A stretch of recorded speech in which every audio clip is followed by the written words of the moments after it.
Welcome to math classroom. এই পার্টে class 10 এর মডেল অ্যাক্টিভিটি টাস্ক পার্ট 3 সম্পূর্ণ করিয়ে দেব।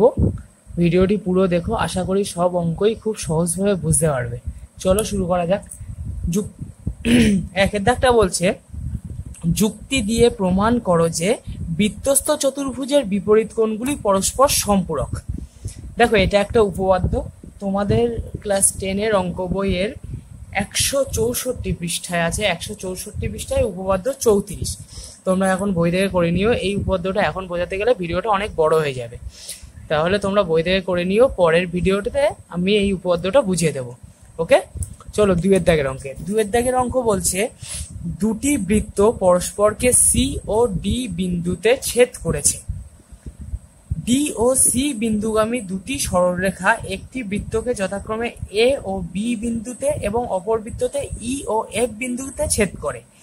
ডি এ বি সমান 75 ডিগ্রি হলে ডি ই এফ এর মান নির্ণয় করো। ছবি দিয়ে দিয়েছে, তোমাদের পরীক্ষায় যখন প্রশ্ন আসবে তখন এই ছবিটা নাও দিতে পারে। ওকে, তাহলে দেখো প্রথমে কি বলছে, এটা দুটি বৃত্ত পরস্পরকে, দুটো বৃত্ত আছে, দুয়ের দাগ বলেছে দুটি বৃত্ত, এই একটা বৃত্ত এবং এই একটা বৃত্ত পরস্পরকে সি ও ডি বিন্দুতে ছেদ করে। সি ও ডি বিন্দুতে ছেদ করে। এখন বলেছে ডিসি, ডি ও সি বিন্দুগামী দুটো সরলরেখা, ডি ও সি বিন্দুগামী দুটো সরলরেখা, একটা ডি বিন্দুগামী একটা সি বিন্দুগামী দুটো সরলরেখা একটি বৃত্তকে যথাক্রমে এ ও বি বিন্দুতে এবং অপর বৃত্তকে যথাক্রমে ই ও এফ বিন্দুতে ছেদ করে। এখন তারপর বলছে, ছেদ করলে এই যে ডি এ বির মান 75 ডিগ্রি হলে ডি ই এফ এর মান কত? ডি এ বি মানে এই কোণটার মান 75 ডিগ্রি, তাহলে ডি ই এফ এই কোণটার মান কত, এটাই নির্ণয় করতে হবে।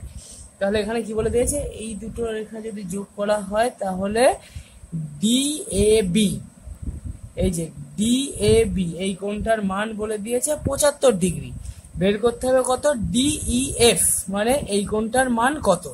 এখানে ডি এ বি সমান সমান 75 ডিগ্রি, বের করতে হবে কি কোণ ডি ই এফ সমান সমান কত। তার একটা অঙ্কন ডি ও সি যুক্ত করা হলো, ঠিক আছে। অঙ্কন হলো ডি ও সি যুক্ত করা হলো। দেখো, 1 নম্বর প্রশ্নটাতে যে উপপাদ্যটা দিয়েছিল তাতে কি বলেছিল, বৃত্তস্থ চতুর্ভুজের বিপরীত কোণগুলি পরস্পরের সম্পূরক। এই যে একটা বৃত্তস্থ চতুর্ভুজ, এইটা এ বি সি ডি একটা বৃত্তস্থ চতুর্ভুজ, এর বিপরীত কোণ মানে এ ডি এ বি এবং ডি সি বি এই দুটো কোণ পরস্পরের সম্পূরক কোণ। সম্পূরক কোণের অর্থ হলো এই দুটো কোণের সমষ্টি 180 ডিগ্রি। ওকে, তাহলে আমরা জানি বৃত্তস্থ চতুর্ভুজের বিপরীত কোণ দুটি পরস্পরের সম্পূরক কোণ। এখন তাহলে কোণ ডি এ বি সমান সমান 75 ডিগ্রি, তাহলে অতএব কোণ ডি সি বি সমান সমান কত ডিগ্রি হবে? দুটো সম্পূরক কোণ মানে দুটো সমষ্টি 180 degree. D A B 75 degree হলে ডিসিবি কত? 180 ডিগ্রি মাইনাস 75 ডিগ্রি সমান সমান 105 ডিগ্রি। 105 ডিগ্রি, তার মানে এই কোণটার মান কত বেরোলো? 105 ডিগ্রি, ঠিক আছে। এখন দেখো, এই কোণটার মান যখন 180 ডিগ্রি বেরোলো, তাহলে এই কোণটার মান কত? এটা দেখছি একটা সম্পূর্ণ সরলরেখা বলেই দিয়েছিল, তার মানে এই টোটালটার মান কত? 180 ডিগ্রি। টোটালটার মান 180 ডিগ্রি, এইটুকুর মান 105 ডিগ্রি, তাহলে এইটা কত? এইটা হচ্ছে 180 থেকে 105 বিয়োগ করে যা হবে তাই। তাহলে অতএব এখানে লিখতে পারি ডি কোণ ডি সি এফ সমান সমান 180 ডিগ্রি মাইনাস 105 ডিগ্রি, ঠিক আছে। তাহলে সমান সমান কত? 75 ডিগ্রি। ওকে, তার মানে এই কোণটার মান কত? 75 ডিগ্রি। 75 ডিগ্রি যখনই হলো, তাহলে এর বিপরীত কোণ, এই দুটো কোণ পরস্পরের সম্পূরক, এই ডি সি এফ এবং ডি ই এফ এই দুটো কোণ পরস্পরের সম্পূরক কোণ মানে এই দুটো কোণের সমষ্টি 180 ডিগ্রি। তাহলে এইটা যদি 75 ডিগ্রি হয়, তাহলে অতএব এখানে লিখতে পারি কোণ ডি ই এফ সমান সমান 180 ডিগ্রি মাইনাস 75 ডিগ্রি, যেহেতু পরস্পরের সম্পূরক কোণ 105 ডিগ্রি সমান সমান 105 ডিগ্রি, এটাই উত্তর। বোঝা গেছে অঙ্কটা? না বুঝতে পারলে কমেন্ট করে জানিও। 3 দাগ দেখো, বলছে একটি গোলকের ব্যাসার্ধের দৈর্ঘ্য 50% বৃদ্ধি করলে বক্রতলের ক্ষেত্রফল শতকরা কত বৃদ্ধি পাবে? এটি গোলকের অঙ্ক। এটি গোলকের ব্যাসার্ধ 50% বৃদ্ধি করলে বক্রতলের ক্ষেত্রফল শতকরা কত বৃদ্ধি পাবে? তাহলে ধরি ব্যাসার্ধ সমান সমান r একক, তাহলে অতএব বক্রতলের ক্ষেত্রফল কত? বক্রতলের ক্ষেত্রফল সমান সমান 4 পাই r স্কয়ার, এত বর্গ একক। এখন বলেছে গোলকের ব্যাসার্ধ 50% বৃদ্ধি করা হয়েছে, তাহলে 50% বৃদ্ধি করলে ব্যাসার্ধ হবে কত? হবে আগে ছিল r প্লাস কত বৃদ্ধি পেয়েছে? r এর 50%। বোঝা গেছে? 2 × 100 সমান সমান r প্লাস r/2 সমান সমান 2 লসাগু করলে 2r প্লাস r সমান সমান 3r/2 এত একক। তাহলে এখন বক্রতলের ক্ষেত্রফল কত? অতএব বক্রতলের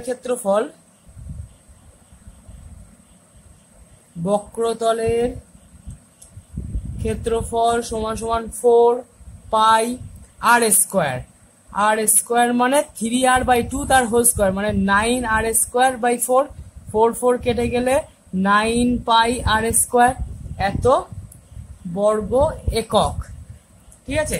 তাহলে আগে বক্রতলের ব্যাসার্ধ ছিল কত? 4 পাই r স্কয়ার বর্গ একক, এখন ব্যাসার্ধ কত হয়েছে? 9 পাই r স্কয়ার বর্গ একক। তাহলে ক্ষেত্রফল বৃদ্ধি কত? অতএব ক্ষেত্রফল বৃদ্ধি পেয়েছে সমান সমান কত? 9 পাই r স্কয়ার মাইনাস 4 পাই r স্কয়ার সমান সমান কত? 5 পাই r স্কয়ার এত বর্গ একক।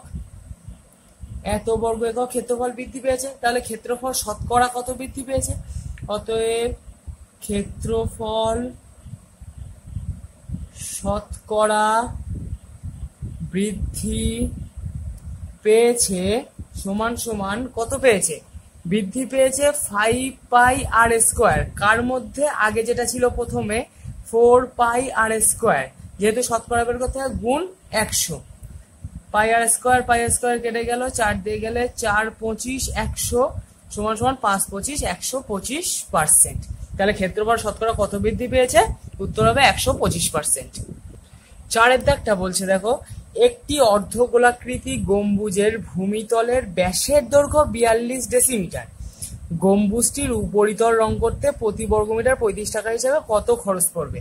একটি অর্ধগোলাকৃতি গম্বুজ আছে, এরকম একটি অর্ধগোলাকৃতি গম্বুজ আছে যার ভূমিতলের ব্যাস বলেছে কত?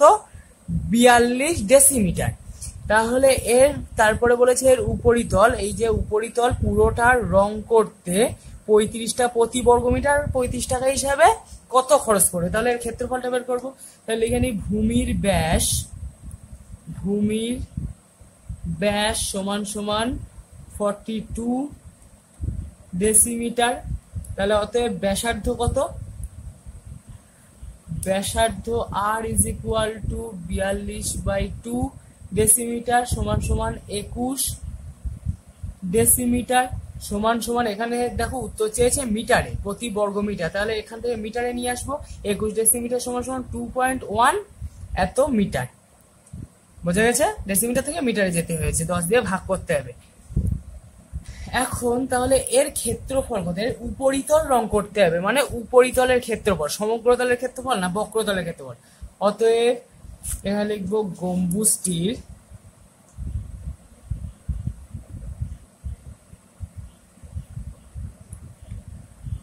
উপরিতলের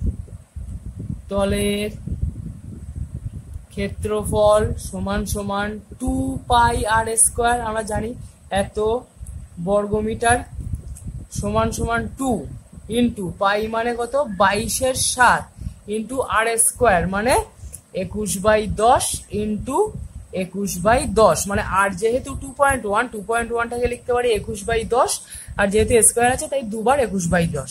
কাটাকাটি করলে হবে 3 × 7 = 21, 2 দিয়ে গেলে 5 × 2 = 10, 2 দিয়ে গেলে 11 × 2 = 22, 5 × 2 = 10। তাহলে সমান সমান হচ্ছে 693/25 এত বর্গ মিটার গম্বুজটির উপরিতলের ক্ষেত্রফল।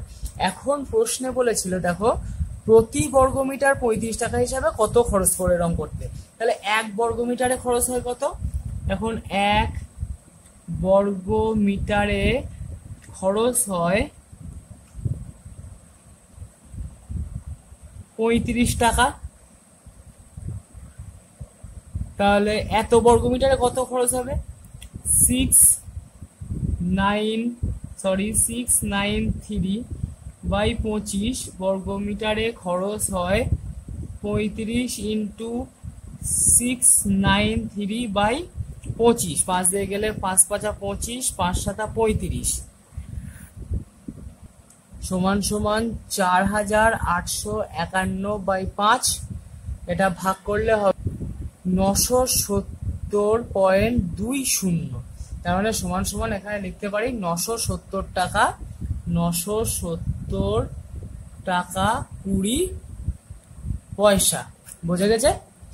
ভিডিওটি ভালো লাগলে একটা লাইক দিও এবং কোনো অঙ্ক বুঝতে না পারলে অবশ্যই কমেন্ট করে জানিও, এবং এরকম সব ধরনের আপডেট পেতে অবশ্যই চ্যানেলটি সাবস্ক্রাইব করো।